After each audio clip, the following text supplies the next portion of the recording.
नमस्कार, स्वागत है आपका। आप देख रहे हैं इंडिया वॉइस और मैं हूं आपके साथ योगेश पांडे। देवभूमि समाचार में अब रुख करेंगे खबरों का। हल्द्वानी मामले में उत्तराखंड सरकार को नोटिस जारी किया गया है। सुप्रीम कोर्ट ने सरकार को यह नोटिस जारी की है। हाई कोर्ट के फैसले पर सुप्रीम कोर्ट ने स्टे लगाया है। अतिक्रमण तोड़ने पर सुप्रीम कोर्ट की रोक 8 जनवरी को हल्द्वानी में बुलडोजर चलाने था, लेकिन अब हाई कोर्ट के आदेश पर अतिक्रमण हटाया जा रहा था। 7 फरवरी को होगी मामले की अगली सुनवाई। हल्द्वानी रेलवे अतिक्रमण पर सुप्रीम कोर्ट की टिप्पणी भी सामने आई है। कितनी जमीन रेलवे की है और कितनी राज्य सरकार की है, सुप्रीम कोर्ट ने इस बात की जानकारी मांगी है। रेलवे का विकास जरूरी है, लेकिन सालों से रह रहे लोग हैं यहां पर और इस मामले को मानवीय नजरिए से भी देखना होगा। सुप्रीम कोर्ट ने यह कहा है, ध्वस्त से पहले पुनर्वास योजना भी होनी चाहिए। आगे अतिक्रमण ना हो, सरकार इस बात को भी सुनिश्चित करे।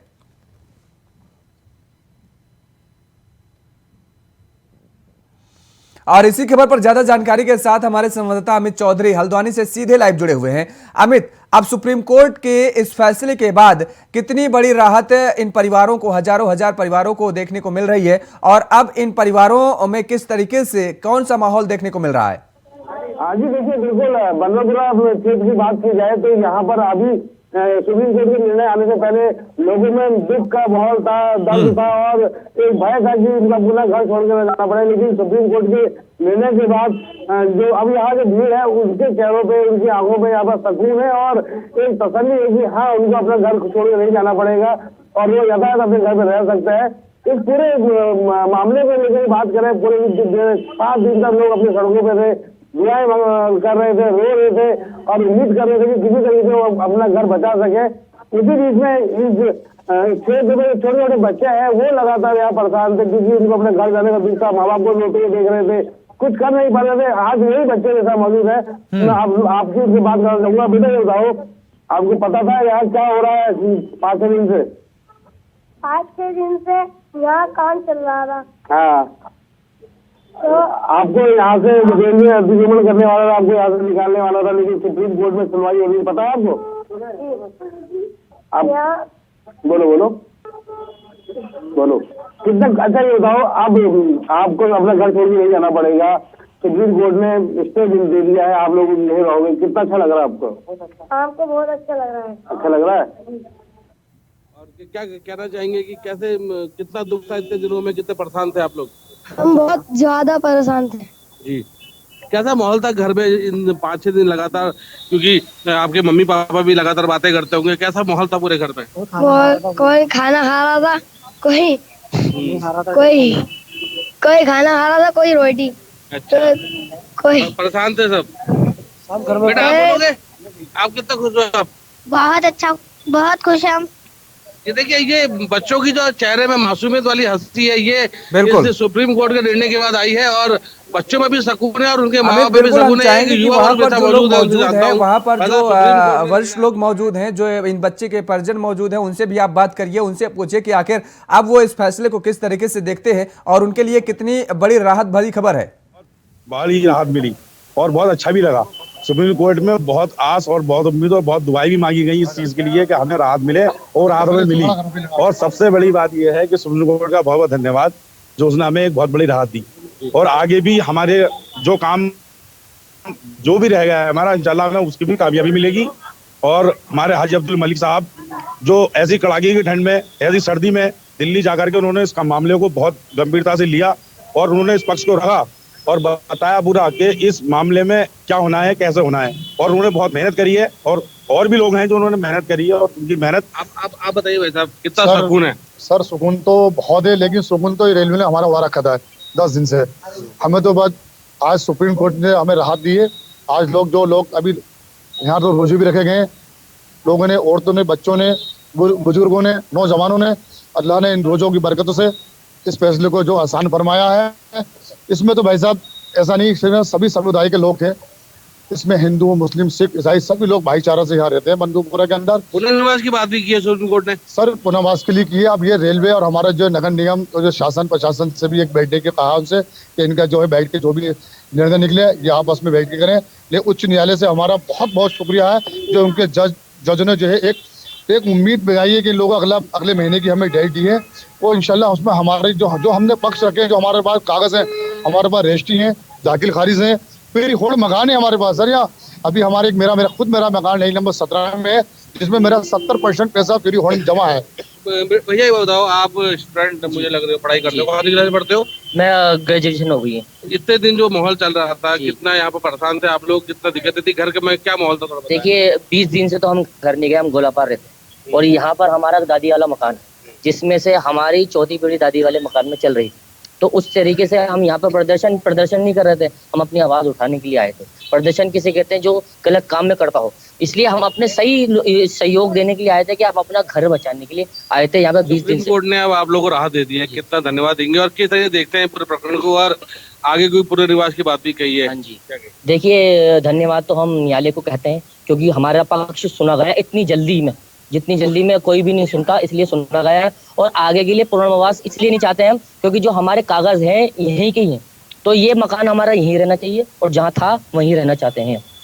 देखिए यही खूबसूरती है हमारे न्यायपालिका की, जो इन लोगों के चेहरे पे दिखाई दे रही है। गलत को गलत और सही को सही कहीं ना कहीं कहा जा सकता है, और जो गलत अगर हो रहा था तो उसको सही किया गया है, लोगों के अंदर खुशी वापस दिलाई गई है और अभी यहाँ का माहौल खुशनुमा है, क्योंकि स्टे मिल चुका है और लोगों इसका लोगों में ये राहत भरी खबर कहीं ना कहीं उनके लिए राहत देती हुई नजर आ रही है। अमित, आप हमारे साथ बने रहिए। इस बीच देहरादून से हमारे ऐसे होगी अभय कैतुरा भी हमारे साथ सीधे लाइव जुड़ चुके हैं। अभय, रुख आपका करेंगे, क्योंकि जिस तरीके से अब ये बड़ा फैसला आया है सुप्रीम कोर्ट की तरफ से और सुप्रीम कोर्ट ने सरकार को नोटिस भी जारी की है, अब सरकार का इस पूरे मामले को लेकर के क्या स्टैंड नजर आ रहा है?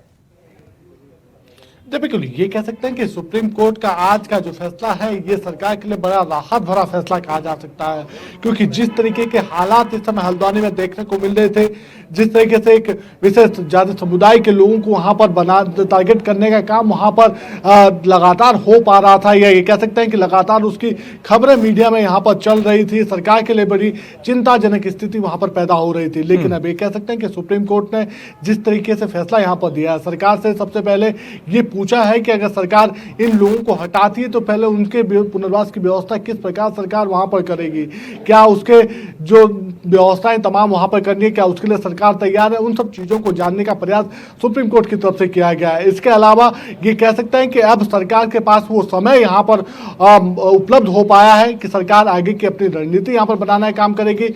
उस पर जो लोग हैं, जो प्रभावित जो लोग थे, उन लोगों को किस प्रकार से राहत दी जा सकती है, उस पर सरकार के लिए ये कह सकते हैं कि काम करने का यहाँ पर समय जरूर मिल गया है। सरकार अपना स्टैंड क्लियर यहाँ पर रखी कि कोर्ट का जो आदेश होगा उस आदेश का पूरा पालन यहाँ पर किया जाएगा, किसी भी प्रकार से कोर्ट के आदेश की अवहेलना यहाँ पर नहीं होगी। और ये कह सकता है कि जो काम हल्द्वानी में किया गया था वो भी कोर्ट के आदेश पर वहां पर सरकार की तरफ से किया गया था। सरकार की अपनी कोई ऐसी मंशा नहीं थी कि लोगों को उजाड़ने का काम वहां पर किया जाए। इसलिए अभी भी ये कह सकते हैं कि जो फैसला आज यहाँ पर कोर्ट ने दिया है, मानवीय संवेदनाओं को ध्यान में रखते हुए फैसला दिया गया है, और साथ ही अब सरकार से भी पूछा गया है कि सरकार की कौन सी जमीन वहां पर है, और रेलवे की जो जमीन है उस पर रेलवे को भी बताना होगा कि उसकी कितनी जमीन वहां पर है। उसके बाद अगला फैसला यहाँ पर लिया जाएगा। तो कह सकते हैं कि मिला जुला फैसला मानवीय संवेदनाओं को ध्यान में रखकर यह सुप्रीम कोर्ट का फैसला कहा जा सकता है, और सरकार के लिए राहत इसलिए भी कही जा सकती है कि सरकार के पास अब वो समय यहाँ पर आ जाए कि सरकार अब इन प्रभावितों के लिए काम कर सकती है और अपना स्टैंड आगे की जो कार्रवाई होनी है उसको लेकर अपनी तैयारी कर सकती है। जी बिल्कुल अमित, जिस तरह से देखिए अभय बता रहे हैं कि सरकार के लिए एक अच्छा मौका मिल गया है, समय मिल गया है, और अब सरकार जो है इन लोगों के लिए एक बेहतर व्यवस्था का एक विकल्प ढूंढेगी और उसके बाद इन लोगों को कहीं ना कहीं शिफ्ट करने की बात जो कही जा रही थी वो किया जाएगा। ऐसे में इन लोगों का अगर इन लोगों की व्यवस्था कर दी जाती है, इन लोगों के छत की व्यवस्था कर दी जाती है सरकार की तरफ से, तो क्या ये लोग बड़े आसानी से अपने घर को छोड़ने के लिए तैयार हैं, या फिर उसमें भी इन लोगों को कोई दिक्कत का सामना करना पड़ेगा, उसमें भी ये लोग अपनी आवाज उठाएंगे?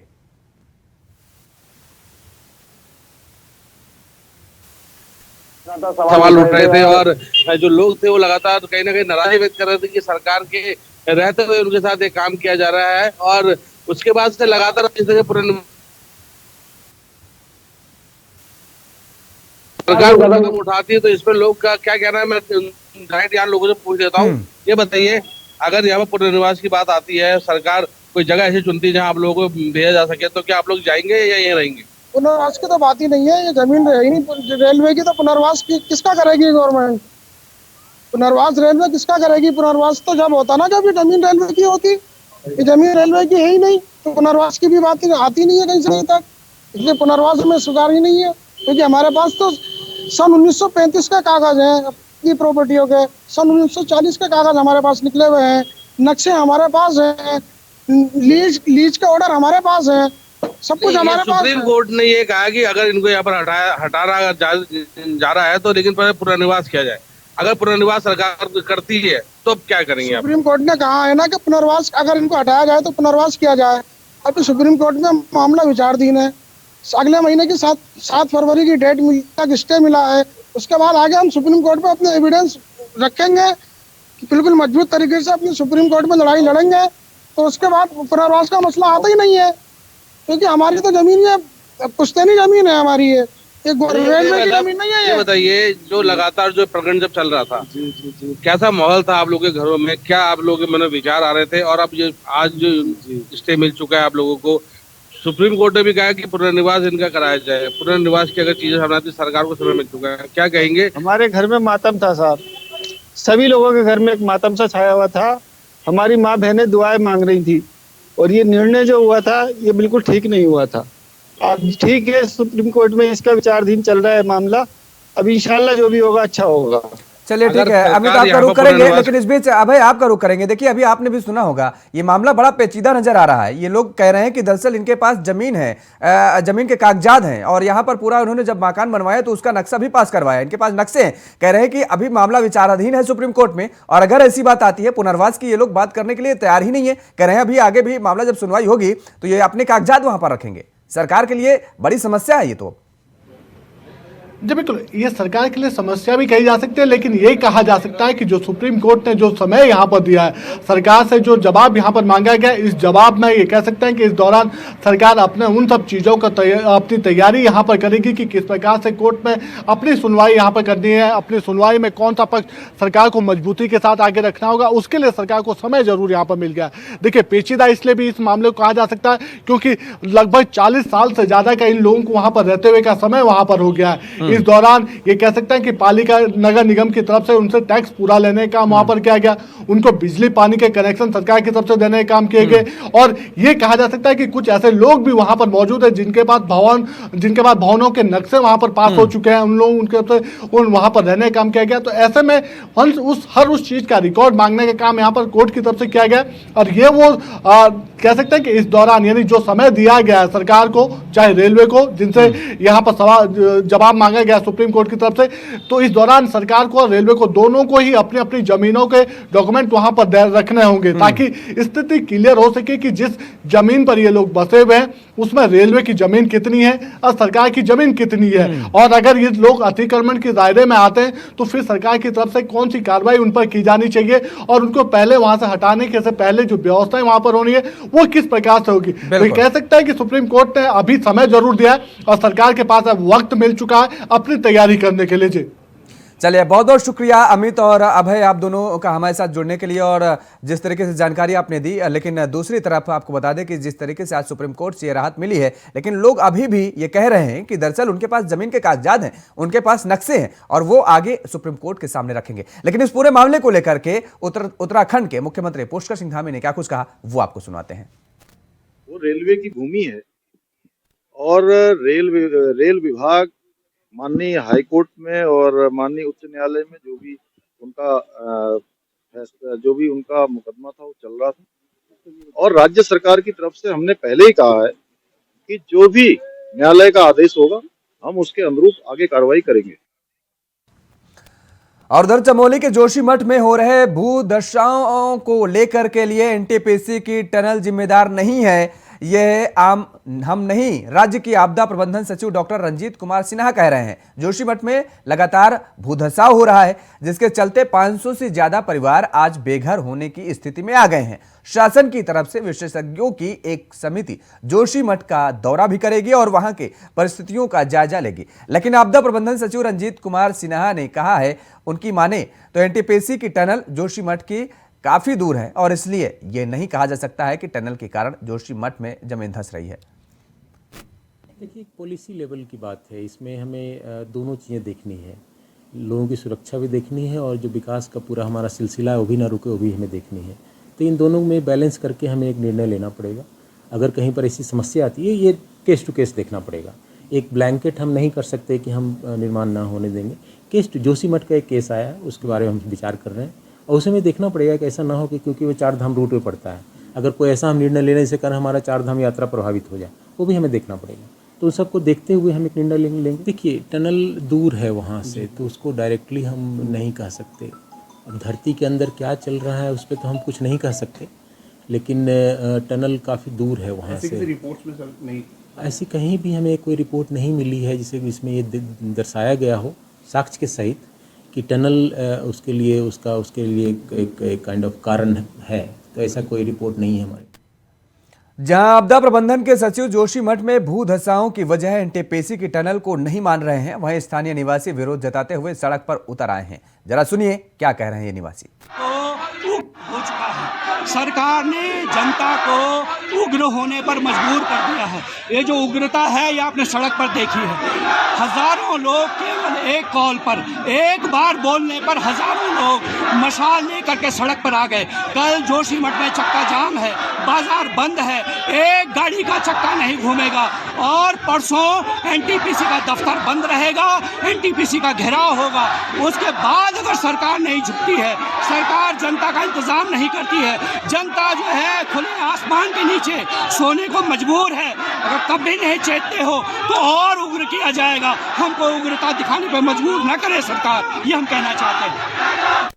सुना आपने किस तरीके से लोगों में आक्रोश है। दरअसल आपदा प्रबंधन के सचिव जोशीमठ में भूधसाओं की वजह एनटीपीसी की टनल को नहीं मान रहे हैं, जबकि वहां पर स्थानीय निवासियों का साफ तौर पर कहना है कि अगर सरकार उनकी बात को नहीं मानती है तो वो आने वाले दिनों में यह प्रदर्शन और तेज करेंगे और घेराव करेंगे, एनटीपीसी का भी घेराव करेंगे।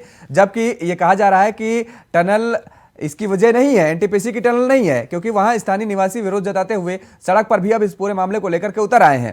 और अभी आपने सुना कि किस तरीके से लोगों में आक्रोश देखने को मिल रहा है और वो कह रहे हैं कि दरअसल ये जो वजह है, ये भूधसाओं की वजह है, वो एनटीपीसी की टनल ही है। सरकार अगर नहीं मानती है तो आगे आने वाले समय में वो और प्रदर्शन करेंगे और घेराव भी करेंगे।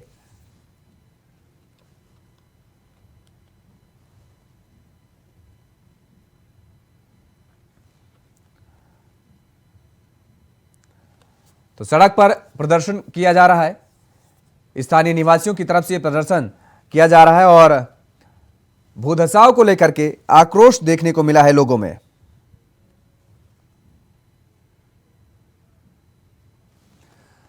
और इसी खबर पर ज्यादा जानकारी के साथ और क्या कुछ रोष है, क्या वजह है जिस तरीके से सरकार दरअसल ये कह रही है कि, और ये कहा जा रहा है कि एनटीपीसी की टनल इसकी वजह नहीं है जो भूधसाव हो रहा है। स्थानीय निवासी हमारे साथ सूरज जुड़ रहे हैं।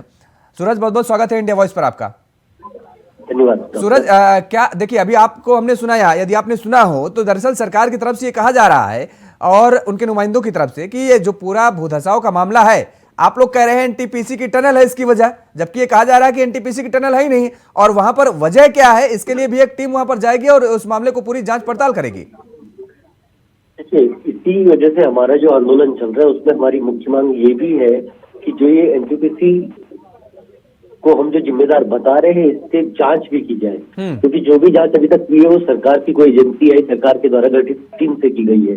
पिछली टीम जो आई, जो 3 महीने पहले जो जांच करके रिपोर्ट दी गई थी, उस रिपोर्ट में ये कहा गया कि हमारे घरों के ड्रेनेज का पानी, हमारे सीवेज जो सोप पीट है उनका पानी, ये सब हमारे दुर्दशा के लिए जिम्मेदार है। लेकिन आज के टाइम पे जोशीमठ की तलहटी पे जो मारवाड़ी में जो पानी फूटा है और पिछले 2 दिन से लगातार वो पानी निकल रहा है, वो जोशीमठ के ड्रेनेज या सीवेज का नहीं हो सकता है, वो उस पानी की जांच करनी जरूरी है। लेकिन सूरज, ये बात तो सच है ना, ये बात तो सच है कि जो आप वहां बता रहे हैं कि ड्रेनेज का और सीवर का जो पानी है वो दरअसल कोई नया मामला नहीं है। काफी लंबे समय से ये मामला भी चला आ रहा है कि दरअसल जोशीमठ का पानी कहीं बाहर निकल ही नहीं पा रहा है, निकासी की कोई व्यवस्था नहीं है। तो एक ये बड़ी वजह मानी तो जा सकती है, और अगर ये वजह है तो सरकार से आप इस निकासी के लिए भी अपनी मांग उठा सकते हैं।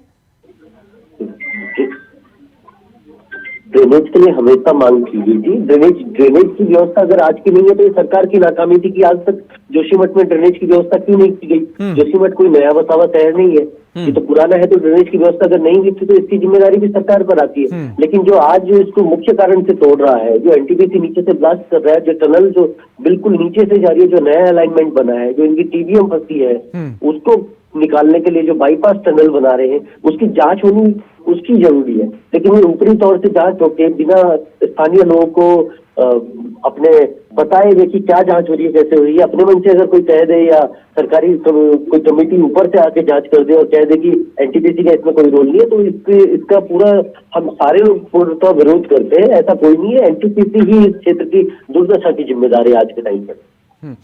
लेकिन एक बात यहाँ पर और है कि जो अधिकारियों पर तो आप ये कह रहे हैं कि ठीक है वो आते हैं और जांच करके चले जाते हैं और क्या वो रिपोर्ट फाइल करते हैं वो आपकी जानकारी में नहीं रहता है, लेकिन आप लोग अपने प्रतिनिधि का चुनाव करते हैं, चयन करते हैं, तो उन अधिकारियों के साथ वो प्रतिनिधि भी इस बात की जानकारी तो रखते हैं ना आपके क्षेत्र के कि आखिर किस वजह से ये हो रहा है और रिपोर्ट सौंपी गई तो रिपोर्ट में क्या आया है। आप अपने प्रतिनिधियों के पास, अपने क्षेत्रीय विधायकों के पास जा सकते हैं, तो क्या वो भी इस मामले से अनजान और अनभिज्ञ नजर आ रहे हैं या फिर आपको अटेंड करने की कोशिश नहीं कर रहे हैं? वो सबको इस मामले की जानकारी है। वो जनप्रतिनिधि हमारे साथ है, जो हमारे नगर पालिका के अध्यक्ष तो हमारे साथ है, जो हमारे विधायक है वो हमारे साथ आए थे, लेकिन जब ऊपर के स्तर पर ही रिपोर्ट बन रही है और ऊपर के स्तर से वो रिपोर्ट्स को दिया जा रहा है, तो वो सामने जो रिपोर्ट बना के दी जा रही से बन के आ रही है, स्थानीय लोगों को तो सुना ही नहीं जा रहा है कि अगर एनटीपीसी की जांच होनी चाहिए तो जो कमेटी आई थी उसमें एनटीपीसी की जांच करनी चाहिए थी, लेकिन वो तो सिर्फ ड्रेनेज और ड्रेनेज का इनने कितना देखा, क्या देखा। ये जब कमेटी जो आई थी वो 2 महीने पहले आई थी और उसके बाद से आज तक की जो कंडीशन है वो बिल्कुल 1000 गुना बदल गई है। आज के टाइम पर आप ये देखिए कि खेतों में लगभग 3-3 फीट चौड़ी दरारें पड़ गई है, लगभग पूरा 1.5 से 2 किलोमीटर लंबा पैच है जिसमें पूरी दरार पड़ गई है। ये अब सिर्फ एक जोशीमठ का कोई एक एरिया नहीं है इससे प्रभावित, और इतनी लंबी दरार पड़ना। आप कहते हैं कि सरकार की कमेटी के कोई भूवैज्ञानिक जो आते हैं कहते हैं कि जोशीमठ को नीचे से नदी काट रही है। अगर नदी जोशीमठ को काटती तो जोशीमठ का निचला हिस्सा पहले नदी में जाता है। आपका सबसे ऊपर बीच का हिस्सा जोशीमठ का नीचे धंस रहा है, और ये भूस्खलन नहीं है अभी जोशीमठ में, ये भूधसा हो रहा है, जमीन फट रही है और नीचे को बैठ रही है।